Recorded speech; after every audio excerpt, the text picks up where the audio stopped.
जय श्री राधे कृष्णा। मित्रों, motivational speech bye Krishna channel पर आपका हार्दिक स्वागत है।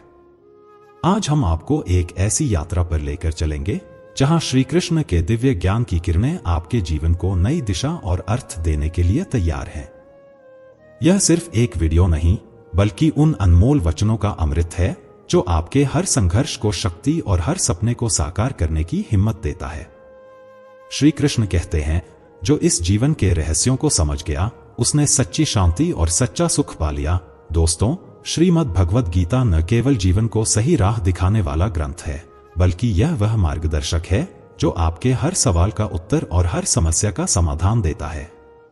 इस वीडियो में हम आपको वह बातें बताएंगे जो आपके जीवन में अद्भुत परिवर्तन ला सकती हैं। मुश्किलें हल होंगी, दुखों का अंत होगा और हर सपना आपके सामने साकार होगा। तो तैयार हो जाइए ज्ञान के इस महासागर में गोता लगाने के लिए, जहां श्री कृष्ण के दिव्य उपदेश आपको शक्ति और सकारात्मकता का नया स्रोत देंगे। यह वीडियो समर्पित है उन सभी भक्तों के लिए जो जीवन की चुनौतियों से लड़ते हुए श्री कृष्ण की वाणी से प्रेरणा पाते हैं। अगर आप हमारे साथ पहली बार जुड़े हैं तो चैनल को सब्सक्राइब करना न भूलें और हां, घंटी का बटन जरूर दबाएं ताकि आप हर दिन श्री कृष्ण के नए संदेशों से जुड़े रहें।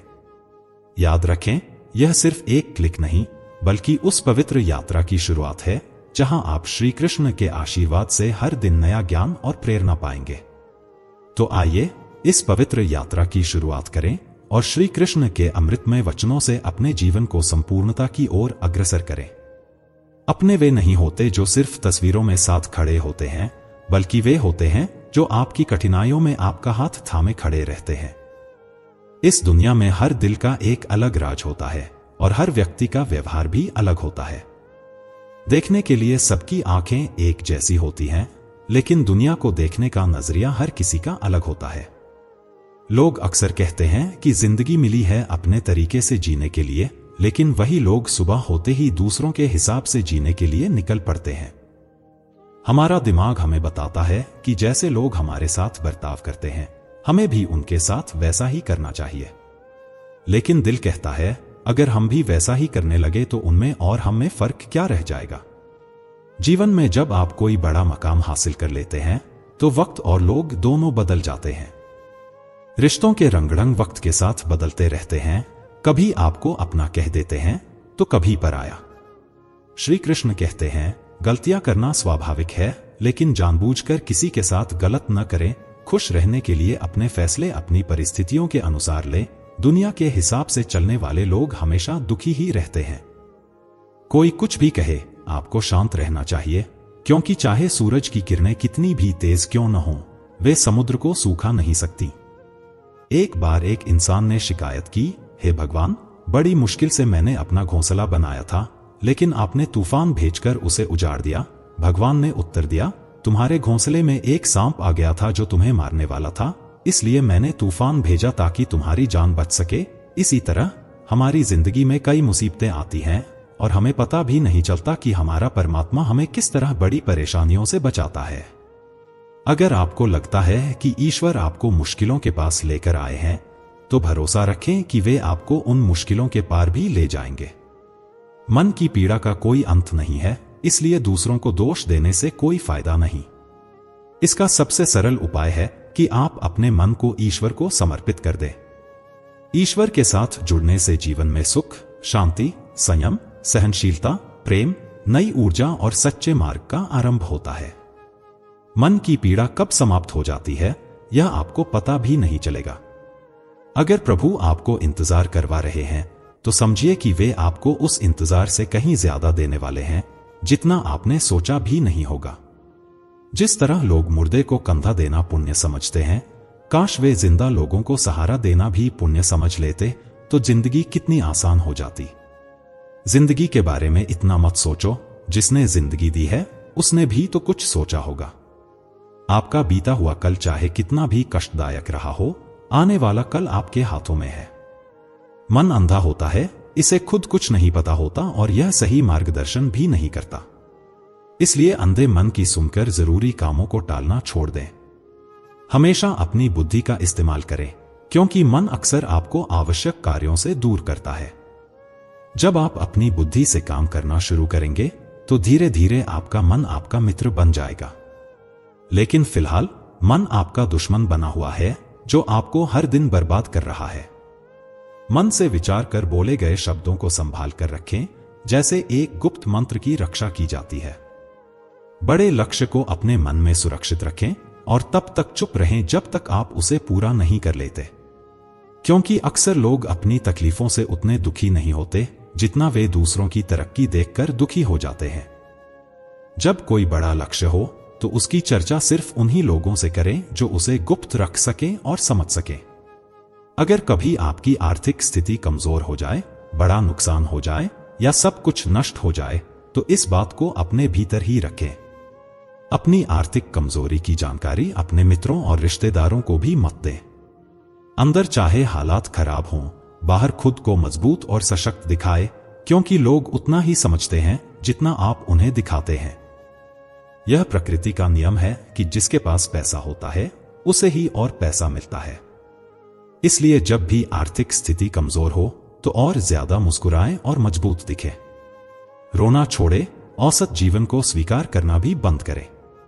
अतीत की पीड़ा को पकड़कर बैठना छोड़े और यह सोचना कि क्या नहीं है, इसकी परवाह करना भी बंद करें। कल क्या होगा इसकी चिंता में आज का आनंद खोना बंद करें। एक बात हमेशा याद रखें, किसी पर भी आसानी से विश्वास न करें। यदि आपके आसपास ऐसे लोग हैं जो नकारात्मक कार्यों में लगातार लिप्त रहते हैं, चाहे वे कितने ही घनिष्ठ क्यों न हों, आज नहीं तो कल वे आपको हानि अवश्य पहुंचाएंगे। आपकी जिंदगी में कुछ तब तक नहीं बदलेगा जब तक आप खुद को नहीं बदलते। मुंह पर सच बोलने वाले और गुस्सा करने वाले लोग उन लोगों से करोड़ों गुना बेहतर हैं जो सामने कुछ और पीठ पीछे कुछ और होते हैं। किसी का दर्द समझने के लिए इंसान के अंदर इंसानियत का होना जरूरी है। कोयल की आवाज को दबा सकता है पर अपनी आवाज मधुर नहीं बना सकता। उसी तरह निंदक व्यक्ति सज्जन को बदनाम कर सकता है लेकिन खुद सज्जन नहीं बन सकता। अगर अकेलापन है तो उसे एक वरदान समझें, क्योंकि परमात्मा ने आपको खुद में सुधार लाने का अतिरिक्त समय दिया है। अकेले रहने का आनंद लेना सीखें, क्योंकि कोई भी हमेशा के लिए आपके साथ नहीं रहता। वक्त की एक आदत बहुत अच्छी होती है, जैसा भी हो वह गुजर जाता है। कामयाब इंसान खुश रहे न रहे, खुश रहने वाला इंसान कामयाब जरूर हो जाता है। किसी का साथ होना ही सबसे बड़ा खजाना होता है और यह जीवन का सबसे बड़ा हासिल होता है। सुख में ईश्वर को मत भूलो और दुख में उन पर विश्वास रखो। जो आपकी उपस्थिति का मूल्य नहीं जानते उन्हें छोड़ देना ही उचित है। परमात्मा कहते हैं, जहां से तुम्हारे प्रयास खत्म होते हैं वहीं से मेरी कृपा शुरू होती है। जिस तरह बच्चा नहीं जानता कि उसे क्या चाहिए, उसकी मां जानती है, उसी तरह हमें क्या देना है और क्या नहीं देना यह ईश्वर तय करते हैं। दिखावा और झूठ कितने भी तेज हों, लेकिन मंजिल तक केवल सत्य ही पहुंचता है। मनुष्य का जीवन उसके कर्मों पर निर्भर होता है। जैसे कर्म होते हैं वैसे ही उसका जीवन होता है। जो किया है वह जरूर सामने आएगा, क्योंकि कर्म किसी के सगे नहीं होते। जिंदगी हसीन है, कभी हंसाती है कभी रुलाती है, लेकिन जो व्यक्ति हर हाल में खुश रहता है जीवन उसी के सामने झुक जाता है। खोकर पाने का, रोकर हंसने का और हार कर जीतने का आनंद ही कुछ और है। अच्छा बनने के लिए दूसरों की नकल करने की जरूरत नहीं। इतना अच्छा बनो कि लोग आपकी नकल करने लगे। मौत सिर्फ एक बार मिलती है, लेकिन जिंदगी हर रोज मिलती है। जिस दिन आप अपनी हंसी के मालिक खुद बन जाएंगे, कोई भी आपको रुला नहीं सकेगा। अगर कोई आपसे मांगे तो दे दिया करो, क्योंकि भगवान ने आपको देने वालों में रखा है, मांगने वालों में नहीं। याद रखो, अच्छे समय का आनंद लेने के लिए बुरे समय का सामना भी करना पड़ता है। सेवा सभी की करो, लेकिन किसी से उम्मीद मत रखो, क्योंकि सेवा का असली मूल्य केवल भगवान ही जानते हैं। अपनी नजरें उस पर रखो जिसे पाना चाहते हो, न कि उस पर जो खो चुके हो। एक बात हमेशा याद रखें, बहुत ज्यादा मीठे बोलने वाले और अत्यधिक तारीफ करने वाले लोगों से सावधान रहना चाहिए। लोग मीठा सिर्फ तब बोलते हैं जब उन्हें आपसे कोई मतलब निकालना होता है। आपकी तारीफ भी तभी की जाती है जब उन्हें आपसे कुछ हासिल करना होता है। याद रखें, तारीफ कभी मुफ्त में नहीं मिलती। यदि कोई आपकी सराहना कर रहा है तो आपको उसके लिए कुछ न कुछ चुकाना ही पड़ेगा। इसलिए जो लोग बहुत ज्यादा मीठा बोलते हैं या आपकी तारीफ करते हैं, उनसे थोड़ा सतर्क रहना चाहिए। आंखों से जो सच दिखता है उस पर भी तुरंत भरोसा करना ठीक नहीं होता।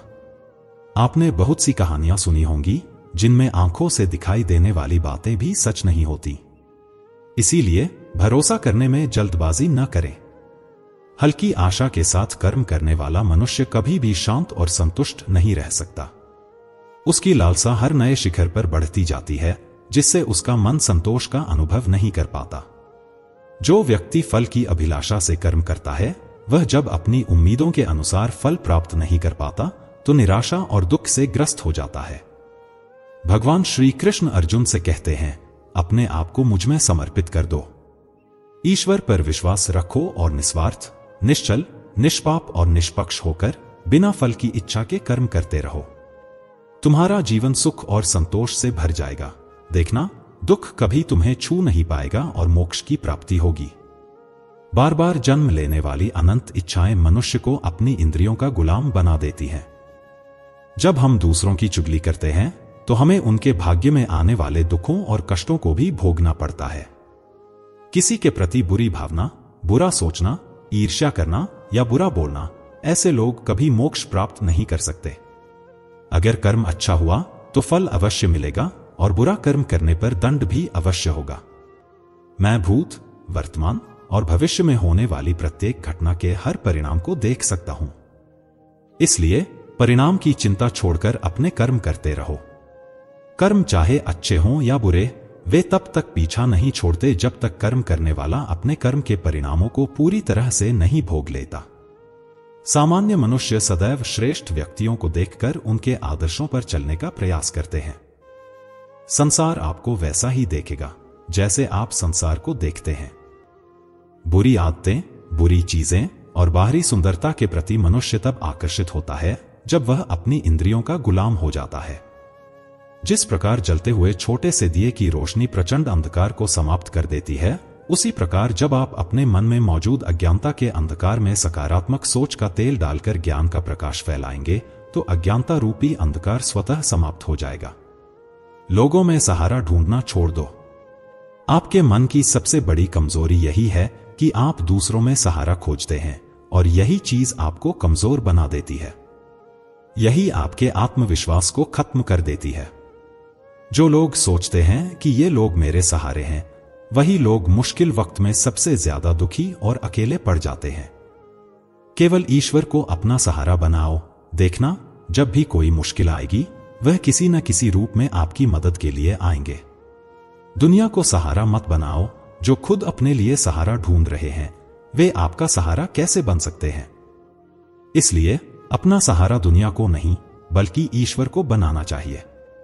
गीता की 5वीं शिक्षा यह है कि क्रोध मनुष्य का सर्वनाश कर देता है।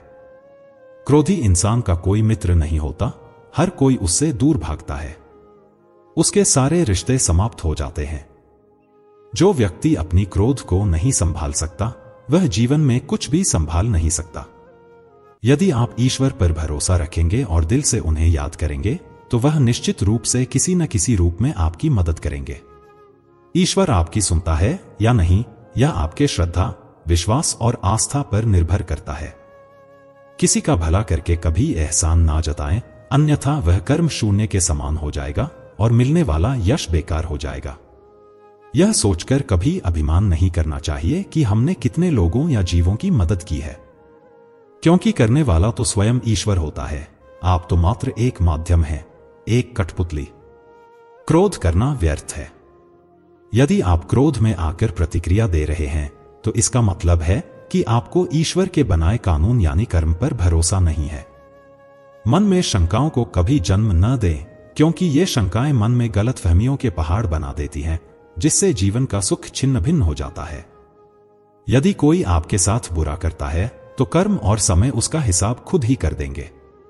उपकार के बजाय परोपकार करें और चिंता की बजाय चिंतन करें। मन को सदैव नियंत्रित करके चलें, अन्यथा यह मन आपका सबसे बड़ा शत्रु बनकर आपसे बुरे कर्म करवा सकता है। ज्ञान सदैव बुद्धि से उत्तम और श्रेष्ठ होना चाहिए। इसलिए ज्ञान अर्जित करते रहे और बांटते रहें ताकि दूसरों का जीवन संवर सके। एक ही मनुष्य की हमेशा मदद न करें जब तक वह स्वयं ही काबिल न हो जाए। जो व्यक्ति फल की आशा के लिए कर्म करता है वह कर्म के जाल में बंधा रहता है। कोई भी इंसान जन्म से नहीं बल्कि अपने कर्मों से महान बनता है। दुनिया और लोग वैसे ही नजर आएंगे जैसा आप देखना चाहेंगे। मेरा तेरा, छोटा बड़ा, अपना पराया मन से मिटा दो, फिर सब आपका है और आप सबके हो। फल की अभिलाषा छोड़कर निरंतर कर्म करने वाला मनुष्य ही अपने जीवन को सुखद और संतोषप्रद बना सकता है। कोई भी दुख आपको तब तक विचलित नहीं कर सकता जब तक आप अपनी इंद्रियों को अपने वश में रखते हैं। शांति उसी को प्राप्त होती है जो मैं और मेरा जैसी लालसा से बाहर निकल जाता है। किसी भी वस्तु, स्थान, जीव और मनुष्य से अत्यधिक लगाव एक दिन दुख का सबसे बड़ा कारण बनता है। जीवन में वही मनुष्य संतुष्ट रह सकता है जो कम से कम में भी खुश है और अधिक पाने या होने की लालसा नहीं रखता। अपने मन को शांत रखना सीखो, क्योंकि अशांत मन जीवन में सिवाय दुख के और कुछ नहीं देता। एक शांत मन ही जीवन में प्रेम और आनंद की अनुभूति कराता है। दुख और सुख केवल शांत और अशांत मन के परिणाम हैं। अशांत मन दुख को जन्म देता है, जबकि शांत मन परम आनंद का अनुभव कराता है। किसी से भी हद से ज्यादा लगाव मत रखो। दुर्योधन के पिता धृतराष्ट्र का राजगद्दी से अत्यधिक लगाव था। राजगद्दी के आगे उन्हें कुछ भी दिखाई नहीं देता था। गद्दी के प्रति उनका यह मोह और लगाव पूरे राष्ट्र को डुबो दिया और अनगिनत लोगों की मृत्यु का कारण बन गया। जब आप किसी के पीछे पागल हो जाते हैं तो वह चीज चाहे मिले या ना मिले आपकी जिंदगी को बर्बाद कर देती है। अध्यात्म से जुड़ना ही जीवन को सुकून की ओर ले जा सकता है। लोगों की बातों पर जितना ध्यान देंगे उतना ही आपका खुद पर विश्वास कम होता जाएगा। इसलिए खुद पर विश्वास करो, अपनी क्षमता पर भरोसा रखो और स्वयं ही अपना मार्ग तय करो। जीवन में किसी भी पल कुछ भी हो सकता है। जीवन सीमित है, इसलिए समय को व्यर्थ न करें। बुरे अतीत को याद करके दुखी होने से अच्छा है कि उससे सीख लेकर अपने वर्तमान को सुधारें और एक बेहतर भविष्य का निर्माण करें। किस बात को लेकर परेशान हो? कर्म करो और ईश्वर पर भरोसा रखो। क्या होगा और क्या नहीं, यह ईश्वर पर छोड़ दो। जितना अधिक पुरुषार्थ करोगे, स्वर्ग का मार्ग उतना ही सरल होगा। स्वयं को ईश्वर के चरणों में समर्पित करो, नित्य अच्छे कर्म करो और लोगों की भलाई करो। उन्हें सही राह दिखाओ। एक ज्ञानवान व्यक्ति कभी भी कामुक सुख में आनंद नहीं लेता, इसलिए ज्ञानी बनो। जो हो गया वह अच्छा हुआ, जो हो रहा है वह अच्छा हो रहा है, और जो होगा वह भी अच्छा होगा। वेद और पुराण पढ़ने का कोई लाभ नहीं जब तक कि आप उनके संदेश को अपने जीवन में अवतरित न करें और उनका पालन न करें। रावण बुद्धिमान था किंतु ज्ञानी नहीं।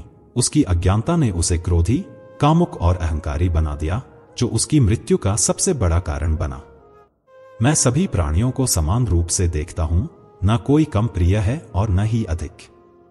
वह ज्ञान व्यर्थ है जो केवल आप तक सीमित है। उस ज्ञान का कोई लाभ नहीं जिससे समाज एवं जगत का कल्याण न हो सके। तुम क्यों व्यर्थ में चिंता करते हो? तुम क्यों भयभीत होते हो? कौन तुम्हें मार सकता है? आत्मा न कभी जन्म लेती है और न ही इसे कोई मार सकता है। यही जीवन का अंतिम सत्य है। मनुष्य के कर्म ही उसे ईश्वर के नजदीक लाते हैं या ईश्वर से दूर कर देते हैं। इसलिए हमेशा अच्छे कर्म करो। जब जब इस धरती पर पाप, अहंकार और अधर्म चरम सीमा पर होगा, तब तब उसका विनाश कर धर्म की पुनः स्थापना हेतु मैं अवश्य अवतार लूंगा। जो दान कर्तव्य समझकर बिना किसी सोच के जरूरतमंद को दिया जाए, वह दान सात्विक माना जाता है। जिसने मन को जीत लिया है, उसने पहले ही परमात्मा को प्राप्त कर लिया है, क्योंकि उसने शांति प्राप्त कर ली है। ऐसे मनुष्य के मन पर सुख, दुख, सर्दी, गर्मी और मान अपमान का कोई फर्क नहीं पड़ता। विद्वान लोग न तो जीवन के लिए और न ही मृत्यु के लिए शोक करते हैं। गृहस्थी और समाज में रहकर परोपकार करना और अपने कर्तव्यों को पूरी निष्ठा और ईमानदारी से निभाना, धर्म का पालन करना भी एक बड़े तप के समान होता है। दिन और रात की तरह एक पुराने समय की बात है। एक महान विद्वान आचार्य त्रिपाठी एक ब्राह्मण थे। आचार्य के परिवार में केवल वे, उनकी पत्नी और उनका एक छोटा बेटा था। आचार्य का अधिकांश समय अध्ययन और लेखन में व्यतीत होता था। उन्होंने कई महत्वपूर्ण पुस्तकों और ग्रंथों की रचना की, लेकिन अपने लेखन और ज्ञान में इतने व्यस्त रहते थे कि अपने इकलौते पुत्र अर्पण पर ध्यान देने का समय ही नहीं मिलता था। एक दिन आचार्य की पत्नी ने उनसे पूछा, क्या आपको अपने इकलौते पुत्र से प्रेम और ममता नहीं है? पूरे दिन आप केवल अध्ययन और लेखन में ही लगे रहते हैं। आचार्य ने उत्तर दिया, मेरे पास इन भावनाओं के लिए समय नहीं है। आचार्य जी विद्वानों के बीच बहुत प्रतिष्ठित थे और राजा के दरबार में भी उनका बड़ा सम्मान था। राजा ने कई बार उन्हें अपने दरबार में सलाहकार बनने का अनुरोध किया, लेकिन आचार्य हमेशा यह कहकर मना कर देते कि महाराज, आपकी सेवा में आने पर मुझे आपकी चापलूसी करनी पड़ेगी, जो मैं नहीं कर सकता। दूसरी ओर उनका पुत्र अर्पण अपनी मां के अत्यधिक लाड़ प्यार में बिगड़ गया था। वह पाठशाला जाने के बजाय दोस्तों के साथ समय बिताने लगा। आचार्य जी अपने लेखन और अध्ययन में इतने व्यस्त रहते थे कि उन्हें अपने पुत्र की हरकतों का पता ही नहीं चलता था। अर्पण ने जुआ खेलना शुरू कर दिया और समय के साथ मदिरा पान भी करने लगा। उसकी संगत कुछ चोर उचक्कों जैसे युवकों के साथ हो गई थी। एक दिन अर्पण अपने दोस्तों के साथ मंदिर में चोरी करने जाता है। जब वे तीनों मंदिर में चोरी कर रहे थे, तभी एक पहरेदार ने उन्हें पकड़ लिया और राजा के पास ले गया। वह बोला, महाराज, ये लड़के मंदिर में चोरी करते हुए पकड़े गए हैं और इनमें से एक आचार्य जी का पुत्र अर्पण है। यह सुनकर राजा भी अचंभित रह गए कि ज्ञान और धर्म का उपदेश देने वाले आचार्य का पुत्र चोरी में लिप्त है। राजा ने तुरंत एक सैनिक को आचार्य जी के घर पर सूचना देने के लिए भेजा। सैनिक ने जाकर कहा, आचार्य जी, आपका बेटा राजमहल में है। उसे मंदिर में चोरी करते हुए पकड़ा गया है। यह सुनकर आचार्य जी ने कहा, ओह, यह क्या हो गया? मेरे सम्मान पर धब्बा लग गया है। अब मैं किसका सामना करूंगा? उनकी पत्नी ने कहा, महाराज आपका बहुत सम्मान करते हैं। यदि आप चाहें तो उसे माफ किया जा सकता है। आचार्य जी ने दृढ़ता से उत्तर दिया, नहीं, मैं एक अपराधी की सिफारिश नहीं कर सकता। यह भी एक अपराध है। उनकी पत्नी ने धमकी दी, यदि आप राजा के पास नहीं जाएंगे तो मैं अपनी जान दे दूंगी। इस प्रकार आचार्य जी ने अपने सिद्धांतों के आगे झुकने से इनकार कर दिया और यही उनके व्यक्तित्व की महानता को दर्शाता है। आचार्य ने भारी मन से कहा, ओह, तुम्हारी इस जिद की वजह से मुझे राजा के पास जाना ही पड़ेगा। पत्नी की बात मानकर अनिच्छा के बावजूद वे राजमहल पहुंचे। दरबार में उन्होंने राजा से निवेदन किया, राजन, मेरा पुत्र अभी नाबालिग है, कृपया उसे क्षमा कर दीजिए। राजा ने गंभीरता से जवाब दिया, यदि ऐसी बात है तो आपको राज दरबार में सभी के सामने मुझसे सार्वजनिक रूप से माफी मांगनी होगी, तभी मैं आपके बेटे को माफ कर सकता हूं। आचार्य ने सिर झुकाकर कहा, ठीक है राजन, मैं भरे दरबार में आपसे अपने बेटे के लिए क्षमा याचना करता हूं। आचार्य की इस विनती पर राजा ने उनके बेटे को इस शर्त पर माफ कर दिया कि भविष्य में वह कोई अपराध नहीं करेगा। लेकिन इस घटना के बाद आचार्य जी की प्रतिष्ठा को धक्का लगा। वे जहां भी जाते लोग कहते, आचार्य का बेटा चोर और उचक्का है। यह सब सुनकर आचार्य जी को बहुत दुख हुआ। इस अपमान और बेइज्जती के कारण वे अब बीमार रहने लगे और उनके स्वास्थ्य पर इसका गहरा असर पड़ा। बेटा तो घर आ गया, लेकिन चोरी की उसकी आदत गई नहीं। उसने आचार्य जी की किताबें उठाकर बेचना शुरू कर दिया। एक दिन आचार्य जी ने पूछा, मेरी पुस्तकें कहां गईं? बेटे ने लापरवाही से उत्तर दिया, पिताजी, मैंने घर का कूड़ा कचरा साफ कर दिया। आचार्य क्रोधित होकर बोले, अरे निकम्मे, तूने मेरा सर्वनाश कर दिया। बेटे ने पलटकर कहा, आप तो हमेशा मुझे कोसते रहते हैं। मुझे लगा ये किताबें किसी काम की नहीं हैं, इसलिए मैंने उन्हें बेच दिया। आचार्य जी ने उसे ज्यादा कुछ नहीं कहा। समय के साथ उनकी बीमारी गंभीर होती गई। वे चिंतित थे कि उनके बाद उनकी पत्नी और आवारा बेटे का क्या होगा। बीमार होने के बावजूद वे एक महत्वपूर्ण ग्रंथ की रचना कर रहे थे। उन्होंने ठान लिया कि मैं यह ग्रंथ पूरा करके ही जाऊंगा। पोथी के पन्ने पलटता रहा, लेकिन कुछ समझ नहीं आया। उसने सोचा, काश मैं पढ़ पाता। पिताजी ने मरते वक्त कहा था कि यह ग्रंथ अमूल्य है। अचानक हवा का एक तेज झोंका आया और पोथी के कुछ पन्ने उड़ गए। अर्पण ने उन पन्नों को पकड़ने की कोशिश की, लेकिन वह असफल रहा। सोचने लगा, पता नहीं कितने पन्ने उड़ गए हैं। उसने पोथी को वापस बंद किया और आराम करने के लिए पेड़ के नीचे सो गया। उसी जंगल में एक युवराज शिकार खेलने के लिए भटक रहा था। हवा में उड़ता हुआ पोथी का एक पन्ना युवराज के हाथ में आ गया। उसने उसे ध्यान से देखा और पढ़ने लगा। किसी ने सुंदर हस्तलिपि में संस्कृत का श्लोक लिखा था, लेकिन उसे संस्कृत नहीं आती थी। कुछ सोचते हुए युवराज ने वह पन्ना अपनी जेब में रख लिया और शिकार की तलाश में आगे बढ़ गया। तभी उसकी नजर एक हिरण पर पड़ी और वह उसका पीछा करने लगा। हिरण अपनी जान बचाने के लिए एक प्राचीन मंदिर की ओर भागा और युवराज भी उस मंदिर में दाखिल हो गया। जंगल के बीच में स्थित यह प्राचीन मंदिर था, जहां कुछ वनवासी पूजा कर रहे थे। उनका पुजारी कह रहा था, भाइयों, देवी को प्रसन्न करने के लिए हमें एक युवक की बलि देनी होगी। तभी युवराज ने मंदिर में प्रवेश किया। वनवासियों ने उसे देखा और बोले, पुजारी जी, संयोग की बात है, युवक भी आ गया। क्यों न इसी की बलि चढ़ा दी जाए। यह सुनकर युवराज चिंता में पड़ गया। उसने सोचा, अगर मैंने अपना असली परिचय दिया तो ये मुझे अवश्य ही बलि चढ़ा देंगे, क्योंकि मैं शत्रु देश के राजा का पुत्र हूं। वनवासियों ने युवराज को रस्सी से बांध दिया। तब युवराज ने कहा, पुजारी जी, मैं एक नीच कुल की संतान हूं। मेरी बलि देने से देवी अपवित्र हो जाएंगी। पुजारी ने हंसते हुए सख्त स्वर में कहा, अरे, देवी को बलि चाहिए, उन्हें ऊंच नीच से कोई मतलब नहीं। युवराज अपने जीवन से निराश हो गया और सोचने लगा, झूठ बोलकर भी मैं अपने प्राण नहीं बचा पा रहा हूं। जब उसे बलि के लिए लाया गया तो उसने कहा, भाइयों, बलि पर चढ़ाने से पहले मैं अपनी एक अंतिम इच्छा पूरी करना चाहता हूं। मेरी जेब में एक भोजपत्र है। क्या कोई उसे पढ़कर उसका अर्थ बता सकता है? मेरी यही अंतिम इच्छा है। पुजारी ने कहा, अवश्य लाओ, मैं तुम्हें उसका अर्थ बताता हूं। पुजारी ने उस ग्रंथ के पन्ने को अपने हाथ में उठाया और कहने लगा, इस भोजपत्र पर 2 श्लोक अंकित हैं। पहले का अर्थ है, एक झूठ कई झूठों को जन्म देता है और झूठा व्यक्ति अंततः मुसीबत में फंस जाता है। दूसरे श्लोक का भावार्थ है, किसी के प्राण लेना सरल है, परंतु किसी को जीवन देना अत्यंत कठिन है। यह ध्यान रखिए, जीवन की इस कठिनाई में ही सच्ची ताकत छिपी होती है। युवराज यह सुनकर फूट फूट कर रोने लगा। पुजारी ने उससे पूछा, तुम रो क्यों रहे हो?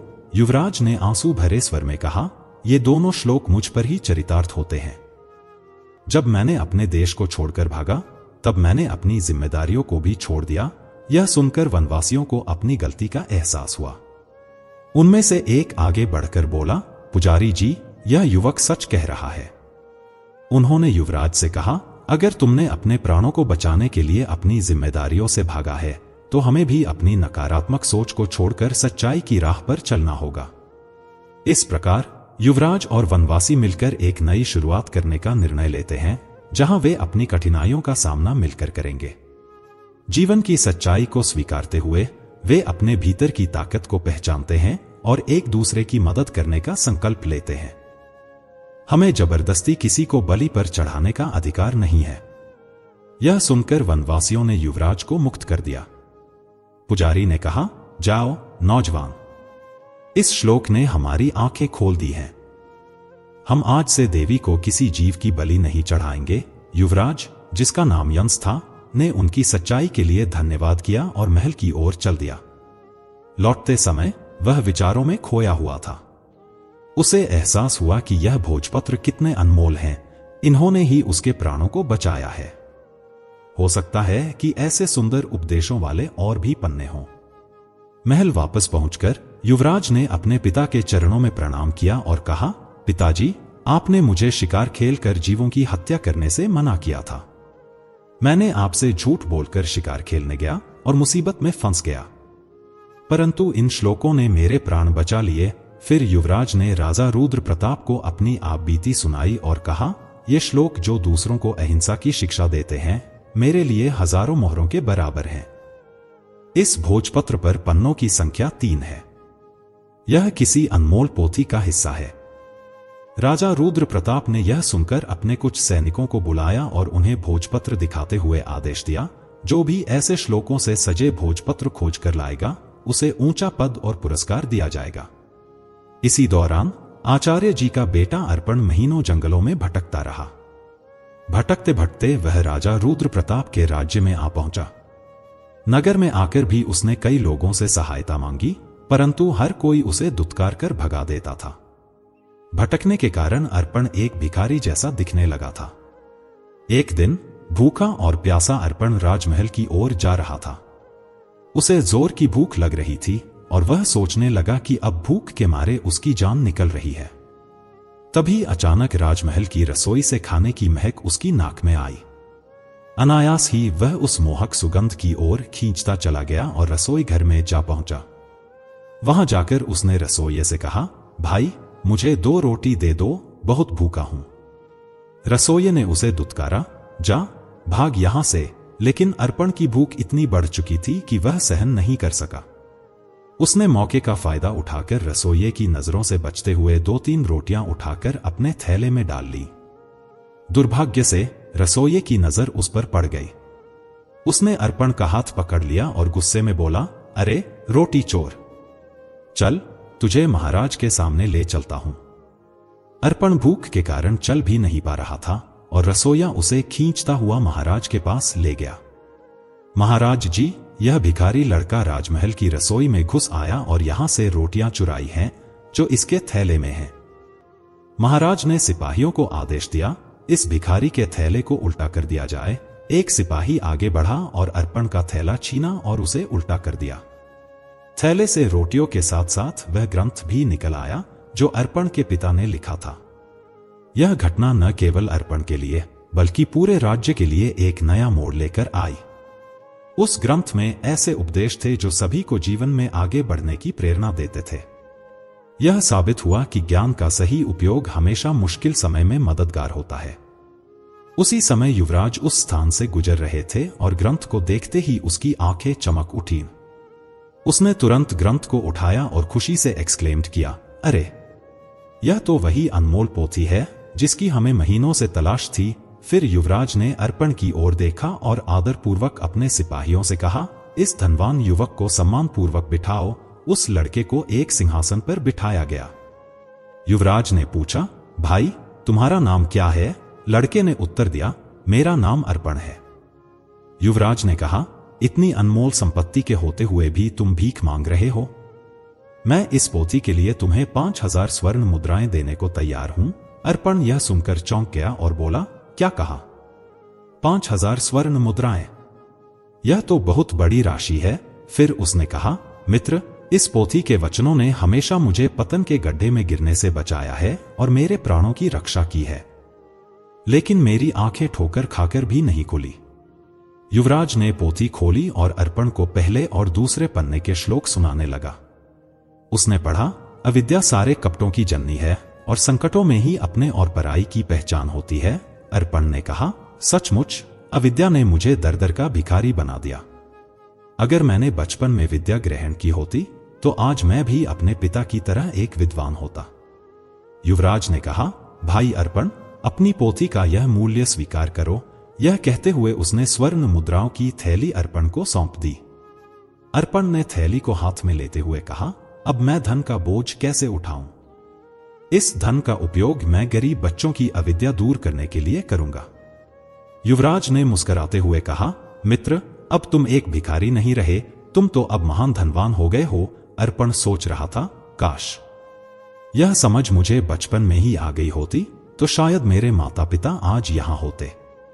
इसके बाद अर्पण ने वह धन स्वीकार किया और गरीब बच्चों के लिए एक पाठशाला स्थापित की और खुद भी विद्या प्राप्त करने लगा।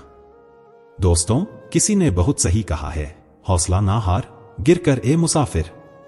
अगर दर्द यहां मिला है तो दवा भी यही मिलेगी। यह कहानी सिखाती है कि जीवन में जो होना है वह होकर रहेगा। अगर आपकी बुराइयां आप पर हावी हो गईं तो आपका अंत निश्चित है। इसलिए बुराइयों को अपने ऊपर हावी मत होने दो।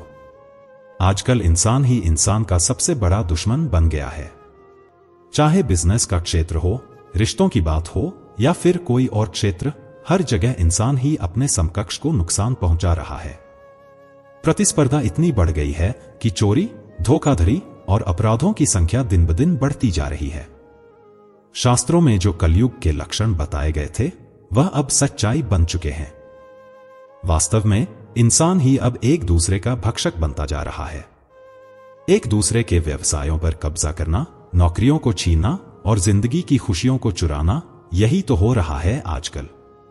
जो इंसान पहले से दुखी है उसे और अधिक दुखी किया जा रहा है और जो खुश हैं उन्हें परेशान किया जा रहा है।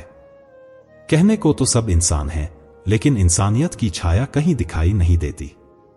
एक दिन एक भिखारी एक सेठ के घर से बाहर निकल रहा था। उसने सेठ से कहा, मुझे एक गिलास पानी पिला दीजिए, बहुत प्यास लगी है और मैं बहुत दूर से पैदल चलकर आया हूं, मेरे प्राण निकल रहे हैं। सेठ ने जवाब दिया, अभी आदमी नहीं आया है, जब आदमी आएगा तब तुम्हें पानी दिया जाएगा। थोड़ी देर बाद भिखारी ने फिर से सेठ से विनती की, कृपया मुझे एक गिलास पानी दे दीजिए, मैं चला जाऊंगा, मेरे प्राण निकल रहे हैं और आसपास कोई घर भी नहीं दिख रहा। सेठ ने फिर से कहा, मैंने कहा ना, जब आदमी आएगा तब तुम्हें पानी मिलेगा। तब भिखारी ने कहा, तुम खुद ही आदमी क्यों नहीं बन जाते? थोड़ी देर के लिए तुम ही इंसान बन जाओ। आजकल यही हो गया है, कोई भी इंसान बनने को तैयार नहीं है। लोग बस एक दूसरे को नोचने और एक दूसरे का फायदा उठाने में लगे हुए हैं। इसीलिए कलयुग को मतलबी युग कहा जाता है, क्योंकि लोग सिर्फ और सिर्फ अपने स्वार्थ के लिए एक दूसरे से जुड़े हुए हैं। जिंदगी में कभी भी खुद को किसी के लिए जरूरतमंद मत बनाओ, क्योंकि जब तक आप किसी पर निर्भर नहीं होते तब तक कोई आपको दुख नहीं पहुंचा सकता या आपके विश्वास का फायदा नहीं उठा सकता।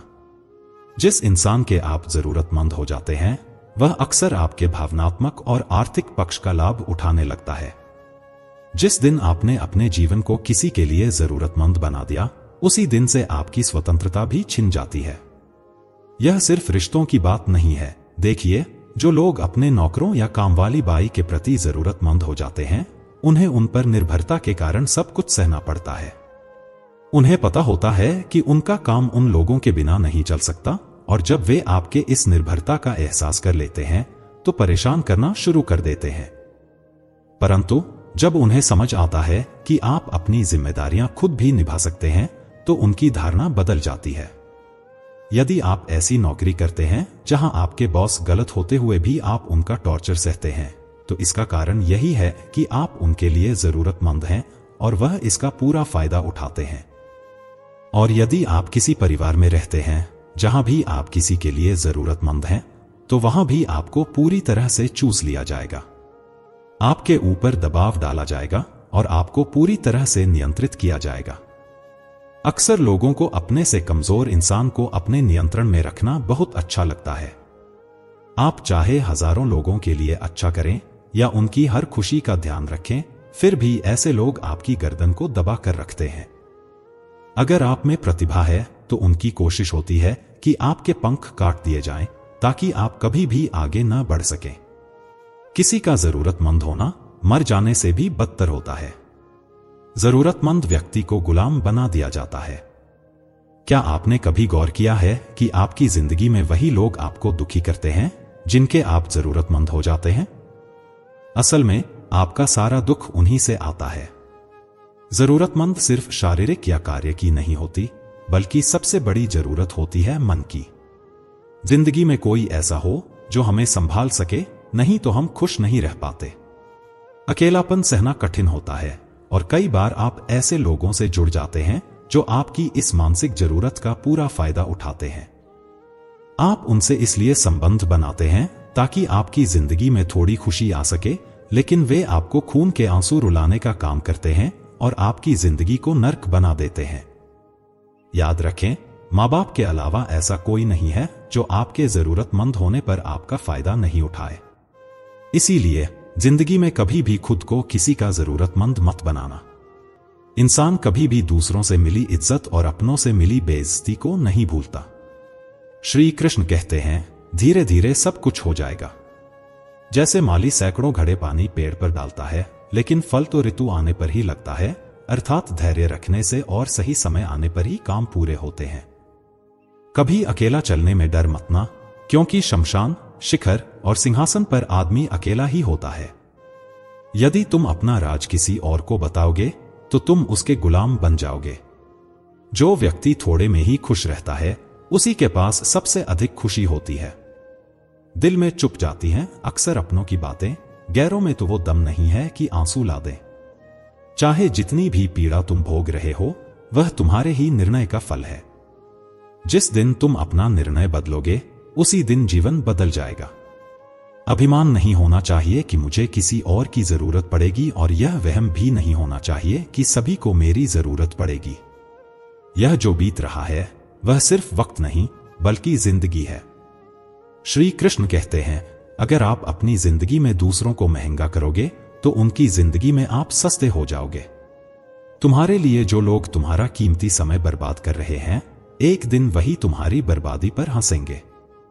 पलटकर जवाब देना बेशक गलत बात है, लेकिन अगर तुम सुनते रहोगे तो लोग बोलने की हद भूल जाएंगे। किसी पर ज्यादा नाराज होने से बेहतर है अपनी जिंदगी में उसकी अहमियत कम कर दो। इस दुनिया में आपको आजमाने वाले लोग बहुत मिलेंगे, लेकिन निभाने वाले बहुत कम। कैसा जमाना है, यहां रिश्तों को जोड़े रखने के लिए कभी अंधा, कभी गूंगा, कभी बहरा भी होना पड़ता है। अपनी खुशियां आप चाहे किसी के साथ बांट लो, लेकिन अपने गम, अपने दर्द और अपना दुख केवल भरोसेमंद के साथ ही बांटना चाहिए। सही निर्णय भी गलत हो जाता है अगर वह देर से लिया जाता है। चिंता क्यों करते हो? वास्तव में तो तुम्हें चिंता तब करनी चाहिए जब तुम खुद को न समझ पाओ। मुझे किसी का साथ नहीं चाहिए, बस अपने सिर पर श्री कृष्ण का हाथ चाहिए। अपनी सारी चिंताएं उस भगवान पर डाल दो, क्योंकि उसे तुम्हारी पूरी खबर है। मुसीबत में कभी हिम्मत मत हारना। समय कैसा भी हो, गुजर ही जाता है। धैर्य करो, जो आपका अपना है वह आपको मिलकर ही रहेगा। इतने काबिल बनो कि कोई आपसे यह न कह सके, मेरे बिना तेरा क्या होगा। मुश्किलें तभी दिखाई देती हैं जब हमारा ध्यान अपने लक्ष्यों से भटक जाता है।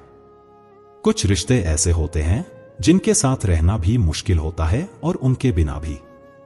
किसी को खोकर उसकी कीमत का एहसास होता है, चाहे वह रिश्ता हो या कोई चीज। इसलिए वक्त रहते उसकी कद्र करना सीख लो, क्योंकि वक्त निकल जाने के बाद केवल पछतावा ही हाथ लगता है। लोग कहते हैं कि माफ कर देना चाहिए, लेकिन इंसान की गलतियां माफ की जा सकती हैं, चालाकियां नहीं। आपकी आज की मेहनत आपके कल के सपनों की चाबी है। मोहब्बत और इज्जत के लिए झुकना चाहिए, लेकिन झुककर मोहब्बत और इज्जत कभी मत मांगना। सफलता तब मिलती है जब आपके सपने आपके वर्तमान से बड़े हो जाते हैं। किसी के लिए कितना भी कर लो, समय आने पर वह जरूर बोल देगा, तुमने मेरे लिए क्या किया। छोड़ जाने की लाख वजह हों, फिर भी रुकने की एक वजह ढूंढ लेना ही प्रेम है। दुखी होना समय की बर्बादी है, मुस्कुराने का कारण ढूंढो। वाणी ही इंसान का गहना है। सूरत तो उम्र और हालात के साथ बदल जाती है, इसलिए अपनी वाणी को सुंदर बनाकर रखो। आप चाहकर भी अपने प्रति लोगों की धारणा नहीं बदल सकते, इसलिए सुकून से अपनी जिंदगी जियो और खुश रहो। शायद मैं इसलिए पीछे हूं क्योंकि मुझे होशियारी नहीं आती। बेशक लोग मेरी वफादारी को न समझें, लेकिन मुझे गद्दारी नहीं आती। श्री कृष्ण कहते हैं, जिसकी फितरत हमेशा बदलने की हो, वह कभी किसी का नहीं हो सकता, फिर चाहे वह समय हो या इंसान। जब दर्द और कड़वी बातें सहन होने लगे तो समझ लेना कि आपको जीना आ गया है। जीवन में हर तूफान नुकसान करने नहीं आता, कुछ तूफान रास्ता साफ करने भी आते हैं। तुम दुनिया में सबसे जीत सकते हो, सिवाय उस इंसान के जो जानबूझकर तुम्हारी खुशी के लिए हार जाता है। मुझे उन लोगों से दिक्कत नहीं है जो मुझे पसंद नहीं करते, बल्कि मुझे उन लोगों से दिक्कत है जो मुझे पसंद करने का दिखावा करते हैं। यहां हर किसी को दरारों में झांकने की आदत है, यदि दरवाजा खोल दो तो कोई पूछने भी नहीं आता। जीवन में कभी भी किसी को समय देने के लिए मत कहो। यदि उसे आपकी कद्र होगी तो वह खुद आपके लिए समय निकालेगा, और यदि कद्र नहीं होगी तो वह आपके साथ होते हुए भी आपका नहीं होगा। समय कब रंग बदलता है यह कोई नहीं जानता। प्रभु श्री राम को जिस रात राज्य मिलने वाला था, उस रात उन्हें वनवास मिल गया। गुस्सा होना बुरी बात नहीं है, गुस्से में बुराई तब है जब आदमी अपना विवेक खो दे। परमात्मा ने आपको सबसे अलग बनाया है, इसलिए दूसरों के जैसा बनकर अपनी वास्तविकता को नष्ट न करें। सफलता की घटना सबसे पहले आपके मन में घटती है, उसके बाद आपके जीवन में। सफल व्यक्ति अपने फैसले से दुनिया को बदलने की ताकत रखता है, जबकि असफल व्यक्ति दुनिया के डर से अपने ही फैसले बदल देता है। उन लोगों को ज्यादा अहमियत मत दो जो आपको नजरअंदाज करते हैं। लोग बहुत कोशिश करेंगे आपको मिट्टी में दबाने की, लेकिन अपनी आदत बना लो बीज बनकर बार बार उगने की। जो व्यक्ति आपके सामने अपनापन दिखाते हैं लेकिन आपकी पीठ पीछे आपको नुकसान पहुंचाते हैं, उनसे दूर रहना चाहिए। चाणक्य ने कहा है कि ऐसे लोग उस घड़े के समान होते हैं जिसके मुंह पर तो अमृत लगा होता है लेकिन अंदर जहर भरा होता है। जब आप उसे अमृत समझकर पीते हैं तो असलियत में वह जहर ही होता है। इसलिए ऐसे लोगों को अपने जीवन से निकाल देना चाहिए जो अपनेपन का दिखावा करते हैं और पीछे से आपको हानि पहुंचाते हैं। अपनी खुशी और दुख को हर किसी के सामने नहीं लाना चाहिए, क्योंकि लोग आपकी खुशी पर नजर लगा देते हैं और आपके दुख में आपकी हंसी उड़ाने लगते हैं। आपकी खुशी से कोई खुश नहीं होता, लोग अक्सर जलन महसूस करते हैं। हर आंसू आंख में लाने की जरूरत नहीं है और हर जख्म को सबके सामने नहीं दिखाना चाहिए। यहां लोग हाथ में नमक लिए फिरते हैं, इसलिए अपने हर दर्द को सबको नहीं बताना चाहिए। अपनी मन की स्थिति को अपने तक ही सीमित रखें और उसे ही बताएं जो आपकी भावनाओं को समझ सके। जीवन में कई बार नए अध्याय की शुरुआत करने के लिए पुराने को पूरी तरह से मिटाना आवश्यक होता है। जब कुंती ने श्री कृष्ण से पूछा, हे कृष्ण, आपने इतना बड़ा महायुद्ध क्यों करवाया? तो श्री कृष्ण ने उत्तर दिया, क्योंकि अधर्म बहुत बढ़ गया था। इस अधर्म का पूर्ण नाश करके एक नए युग की स्थापना के लिए पुराने का सर्वनाश करना जरूरी था। जब कोई महल पूरी तरह से खंडहर हो जाता है और बहुत पुराना हो जाता है तो उसे तोड़कर ही पुनर्निर्माण किया जाता है। इसी प्रकार यदि आपको अपने जीवन में कुछ नया करना है तो पुराने को पूरी तरह से मिटाना आवश्यक है। केवल इस तरह से आप एक नई शुरुआत कर सकेंगे और अपने सपनों को साकार कर सकेंगे। एक छोटे से गांव में एक वृद्ध व्यक्ति रहता था जिसने अपनी जिंदगी के कई साल अपने परिवार और दोस्तों के साथ बिताए। जब वह बूढ़ा हो गया तो उसने महसूस किया कि उसकी सेहत धीरे धीरे खराब हो रही है। एक दिन वह अपने छोटे से घर के आंगन में बैठकर सोच रहा था कि उसकी जिंदगी की सबसे कीमती चीज क्या है। उसकी आंखों में आंसू थे, क्योंकि उसे एहसास हुआ कि वह कई सालों तक दौलत, नाम और शोहरत के पीछे भागता रहा, लेकिन असली खुशी उसे कहीं और मिली थी। एक दिन उसका पुराना दोस्त जो गांव में ही रहता था उसे देखने आया। उन्होंने बचपन से लेकर बुढ़ापे तक का सफर एक साथ तय किया था, लेकिन कुछ सालों से व्यस्त जीवन के कारण वे एक दूसरे से कम मिलते थे। दोस्त ने वृद्ध को गले लगाया और पूछा, तुम्हारी तबीयत कैसी है? वृद्ध ने मुस्कुराते हुए कहा, तबीयत तो ठीक है, पर दिल खाली सा लगता है। दोस्त ने चिंता से पूछा, क्यों ऐसा महसूस कर रहे हो? वृद्ध ने गहरी सांस लेते हुए कहा, मैंने अपनी पूरी जिंदगी काम और पैसे के पीछे भागने में गुजारी, लेकिन अब जब मैं इस उम्र में हूं तो समझ आया है कि असली दौलत रिश्ते हैं। चाहे वह परिवार हो, दोस्त हो या कोई ऐसा इंसान जिससे हम प्यार करते हैं, वे हमारे जीवन का सबसे अहम हिस्सा होते हैं। उस दिन दोनों दोस्तों ने घंटों एक साथ समय बिताया, अपने पुराने अनुभवों को याद किया और हंसते हुए अपने दिल के बोझ को हल्का किया। उस वक्त वृद्ध ने महसूस किया कि रिश्तों की अहमियत सिर्फ उनकी मौजूदगी में नहीं, बल्कि उनके साथ बिताए गए वक्त में थी। कुछ समय बाद वृद्ध ने करीबी रिश्तेदारों और दोस्तों को अपने घर बुलाया। उसने सबके सामने कहा, मैंने जिंदगी में बहुत कुछ कमाया है, लेकिन जो सबसे मूल्यवान है वह तुम लोग हो। रिश्ते ही वह धागे हैं जो हमें जोड़कर रखते हैं। जब तक यह रिश्ते मजबूत रहेंगे तब तक हमारी जिंदगी में खुशी और संतोष बना रहेगा। उस दिन के बाद से वृद्ध ने अपने रिश्तों को और भी ज्यादा महत्व देना शुरू किया। अब वह अपने दोस्तों और परिवार के साथ समय बिताता, उनकी छोटी छोटी खुशियों का हिस्सा बनता और हर पल का आनंद लेता।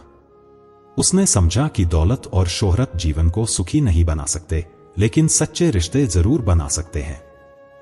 इस कहानी से हमें यह सीख मिलती है कि जिंदगी की असली खुशी रिश्तों में है। पैसा, शोहरत और संपत्ति हमें थोड़ी देर के लिए संतुष्टि दे सकते हैं, लेकिन सच्ची खुशी और मानसिक शांति हमें अपने करीबी रिश्तों से ही मिलती है।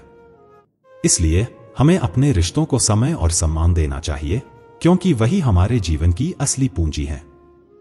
असफलता के डर से दोबारा प्रयास नहीं करने वाला व्यक्ति जीवन में कभी बड़ी कामयाबी प्राप्त नहीं कर सकता। क्रोध से भ्रम पैदा होता है, और जब भ्रम बढ़ता है तब बुद्धि व्यग्र हो जाती है। जब बुद्धि व्यग्र होती है तब तर्क नष्ट हो जाता है, और इस स्थिति में व्यक्ति का पतन निश्चित होता है। बड़ी कामयाबी एक ऐसे ताले में बंद होती है जो 5 चाबियों से खुलती है: सकारात्मक सोच, एकाग्रता, सच्ची लगन, दृढ़ संकल्प और निरंतर प्रयास। निष्पक्ष और निस्वार्थ भाव से कर्म किए बिना मोक्ष की उम्मीद करना बेकार है। जब मनुष्य अपने इंद्रियों के अधीन हो जाता है तो वासना, आलस्य और लालच जैसी बुरी आदतें मन पर हावी हो जाती हैं। लक्ष्य प्राप्त करने के लिए हमें कर्म में पूर्ण समर्पण आवश्यक है। इसके लिए धन की लालसा को मन से निकालकर अपने कर्म पर ध्यान केंद्रित करना चाहिए। श्री कृष्ण जी कहते हैं, हे अर्जुन, तुम कर्म करने के अधिकारी हो, न कि उसके फल के। अतः बिना फल की आशा किए जब तुम कर्म करोगे तभी तुम फल की प्राप्ति के पात्र बनोगे। क्रोध सोचने की शक्ति को समाप्त कर देता है, जिसके कारण सही निर्णय लेना कठिन हो जाता है। यदि आप कर्मफल की लालसा या लालच के लिए कर रहे हैं तो कर्म कभी आपकी उम्मीदों के अनुसार फलित नहीं होगा। बुरे कर्म से पीछा छुड़ाने का सबसे अच्छा तरीका है मन में अच्छे विचारों को आने देना और सकारात्मकता से सोचना। मनुष्य का मन परिवर्तनशील है, और हमारी सोच और आदतें उस माहौल और लोगों से प्रभावित होती हैं जिनके साथ हम अधिक समय बिताते हैं। मनुष्य जीवन में वही करता है जो वह देखता, सुनता और समझता है। जो व्यक्ति अच्छे कर्म करते हुए उन्हें अपना सौभाग्य मानता है, उसे कर्मफल उम्मीदों से कहीं अधिक मिलता है। बड़े लक्ष्यों के निर्माण और सपनों को सच करने के लिए सबसे पहले आपको कल्पनाशील होना होगा। जिस रिश्ते में मर्यादाएं टूट जाती हैं, वहां केवल सर्वनाश ही होता है। चाहे कोई आपसे बड़ा हो या छोटा, अगर वह रिश्तों में अपनी मर्यादाओं को तोड़ता है तो वह रिश्ता कभी टिक नहीं सकता। रिश्ता तभी फलता फूलता है जब दो लोग एक दूसरे की इज्जत करते हैं, कदर करते हैं और अपनी सीमाएं नहीं पार करते। जिस रिश्ते में कोई सीमाएं नहीं हैं और एक दूसरे की इज्जत नहीं की जाती, वह रिश्ता आज नहीं तो कल समाप्त हो जाता है। इसीलिए रिश्तों में मर्यादाओं का होना अति आवश्यक है। यही उनकी मजबूती और स्थिरता का आधार है। तो दोस्तों, अब जब हमने श्री कृष्ण के अमृतमय वचनों के माध्यम से जीवन की सच्चाइयों को समझा है, यह जरूरी है कि हम इन शिक्षाओं को अपने जीवन में उतारें। जीवन में आने वाली हर चुनौती को हम एक अवसर के रूप में देखें। याद रखें, हर कठिनाई के पीछे एक महान अवसर छिपा होता है जिसे पहचानने की आवश्यकता है।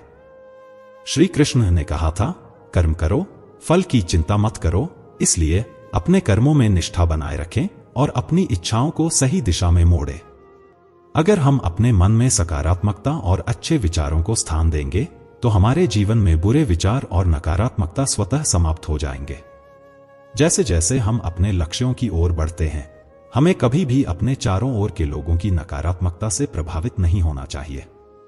हमें अपने दिल की सुननी चाहिए और अपनी आंतरिक शक्ति को पहचानना चाहिए, क्योंकि जब हम अपने लक्ष्य की ओर दृढ़ संकल्पित होते हैं तो ईश्वर स्वयं हमारे साथ होते हैं। आज का यह सत्र हमारे लिए एक नई शुरुआत का संकेत है। आइए हम सब मिलकर अपने जीवन में बदलाव लाने की ठान लें, ताकि हम न केवल अपने लिए बल्कि दूसरों के लिए भी प्रेरणा बन सकें।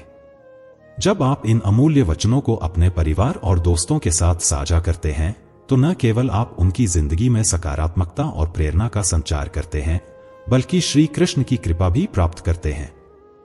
ऐसा कहा गया है कि ज्ञान बांटने से बढ़ता है, और जब आप अपने प्रियजनों के साथ इस दिव्य ज्ञान को साझा करते हैं तो आप उनके जीवन में भी उजाला लाते हैं। याद रखें, यह सिर्फ एक वीडियो नहीं है, बल्कि यह एक पवित्र संकल्प है कि हम सभी एक दूसरे के साथ मिलकर जीवन की कठिनाइयों का सामना करें और श्री कृष्ण के मार्ग पर चलें। जब हम अपने भीतर और दूसरों में सकारात्मकता का संचार करते हैं तो यह हमारे जीवन को समृद्ध बनाता है। आइए इस ज्ञान को फैलाकर हम एक ऐसे समुदाय का निर्माण करें जहां हर दिल में श्री कृष्ण की भक्ति हो, हर मन में सकारात्मकता हो और हर कदम पर सफलता हो। अगर आपको यह वीडियो पसंद आया हो तो कृपया लाइक और शेयर करें। चैनल को सब्सक्राइब करना न भूलें ताकि आप हर दिन श्री कृष्ण के ज्ञान से जुड़े रहें। अपने इस ज्ञान को साझा करें ताकि और भी लोग इस अमृत से लाभ उठा सकें और श्री कृष्ण की कृपा से अपने जीवन में अद्भुत परिवर्तन ला सकें। जय श्री कृष्णा। राधे राधे।